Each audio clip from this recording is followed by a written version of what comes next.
తెలంగాణ సంస్కృతిలో రాజకీయాలు వేరు, సంప్రదాయాలు వేరు అని మరోసారి నిరూపితమైంది. రాష్ట్ర మంత్రులు కొండా సురేఖ, సీతక్క, మాజీ ముఖ్యమంత్రి ప్రతిపక్ష నేత కేసీఆర్ ను ఎర్రవెల్లి నివాసంలో మర్యాదపూర్వకంగా కలిశారు. మేడారం సమ్మక్క సారలమ్మ జాతరకు రావాల్సిందిగా ప్రభుత్వం తరపున వారు కేసీఆర్ కు ఆహ్వానం పలికారు.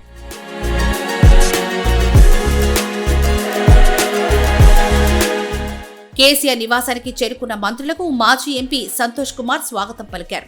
అనంతరం కేసీఆర్, శోభమ్మ దంపతులు మంత్రులను ఎంతో ఆత్మీయంగా పలకరించి లోపలికి ఆహ్వానించారు. శాలువా కప్పి మేడారం అమ్మవార్ల పట్టు వస్త్రాలు, ప్రసాదాన్ని కేసీఆర్ కు అందజేసిన మంత్రులు జాతరకు రావాలని కోరారు. అనంతరం తెలంగాణ ఆడబిడ్డలుగా భావించి వారికి కేసీఆర్ సతీమణి పసుపు, కుంకుమలు, చీరలు, తాంబూలాలను అందజేసి పద్ధతి ప్రకారం సత్కరించారు. తర్వాత తేనీటి విందులో అందరూ రాజకీయాలకు అతీతంగా ఇష్టాగోష్ఠిగా మాట్లాడుకున్నారు.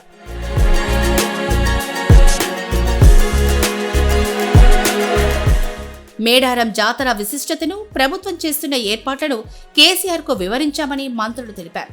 సమ్మక్క సారలమ్మ జాతర అనేది కేవలం ఒక ప్రాంతానికో లేదా ఒక పార్టీకో సంబంధించింది కాదని, ఇది కోట్లాది మంది భక్తుల నమ్మకమని సీతక్క పేర్కొన్నారు. అందుకే అసెంబ్లీలోని అన్ని పార్టీల నాయకులను ప్రభుత్వం తరపున ఆహ్వానిస్తున్నామని తెలిపారు. కేసీఆర్ తమ ఆహ్వానానికి సానుకూలంగా స్పందించారని ఆమె చెప్పారు. ముఖ్యమంత్రి రేవంత్ రెడ్డి ఆలోచన మేరకు మేడారం ప్రాంతాన్ని దాదాపు 200 కోట్లతో అభివృద్ధి చేస్తున్నామని కొండా సురేఖ తెలిపారు.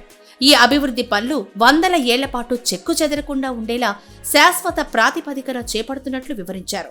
ఈ నెల 28, 29, 30, 31వ తేదీల్లో 2 సంవత్సరాలకు ఒకసారి కూడా ఘనంగా జరిగేటువంటి సమ్మక్క సారలమ్మ జాతర మరి వరంగల్లో ఏటూరు నాగరం గిరిజన ప్రాంతంలో జరిగే జాతర గురించి మీ అందరికీ కూడా తెలుసు. మరి గతంలో ఎప్పట్లాగానే ఉండేది కాబట్టి మామూలుగా ఏవో అరేంజ్మెంట్స్ చేసి భక్తులు వచ్చి వెళ్ళేవాళ్ళు, వాళ్ళకు సౌకర్యాలు కల్పించే వాళ్ళము.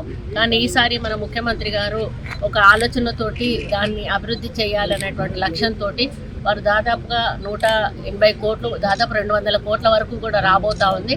అన్ని కోట్లు పెట్టి దాని రూపురేఖలు మార్చి పర్మనెంట్ స్ట్రక్చర్గా మరి కొన్ని వందల సంవత్సరాలు నిలబడే విధంగా దాన్ని నిర్మించాలని చెప్పి ఈరోజు వారు కన్స్ట్రక్షన్ చేయడం జరిగింది. దానితోటి ఎన్నో 800 సంవత్సరాల నుంచి కొలుస్తున్నటువంటి ఈరోజు ఆ వనదేవతలకు గిరిజన బిడ్డలు ఆనందంతో వాళ్ళు ఈరోజు చాలా సంతోషపడతా ఉన్నారు. సీతక్క కూడా అక్కడ లోకల్ ఎమ్మెల్యే మరియు గిరిజన బిడ్డ కాబట్టి ఆమె కూడా అక్కడ ఉండి ప్రత్యేకంగా ఆ కన్స్ట్రక్షన్స్ ఎలా జరుగుతున్నాయి అని నేను, శ్రీనివాస్ రెడ్డి గారు, అక్క అందరం కూడా పరిశీలిస్తూ ఉన్నాము. అయితే ఈ 18, 19వ తారీఖు రోజు సీఎం గారి చేతుల మీదుగా దాన్ని ఓపెనింగ్ చేయించడం జరుగుతూ ఉంది. మరి ఇన్విటేషన్ అనేది అందరినీ పిలవాలి కాబట్టి మేమిద్దరం కూడా, తను అక్కడ లోకల్ ఎమ్మెల్యేగా, ఒక దేవాదాయ శాఖ మంత్రిగా మేమిద్దరం కూడా అందరికీ కూడా ఇన్విటేషన్స్ ఇస్తూ ప్రధాన ప్రతిపక్ష నేత అయినటువంటి మాజీ ముఖ్యమంత్రి గారు అయినటువంటి కేసీఆర్ గారికి కూడా 2 ఆడబిడ్డలను కూడా వచ్చి వారికి ఇన్విటేషన్ ఇచ్చి తప్పకుండా సతీ సమేతంగా వచ్చి దర్శనం చేసుకోవాలని వారు కోరడం జరిగింది. వారు కూడా సానుకూలంగా స్పందించి ఏదో ఒక రోజు హెలికాప్టర్లో రావడానికి నేను ప్రయత్నం చేస్తాను అన్నారు.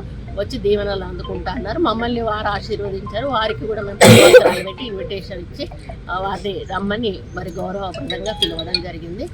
వారు వస్తే చాలా హ్యాపీగా ఉంటుందని తెలియజేస్తారు.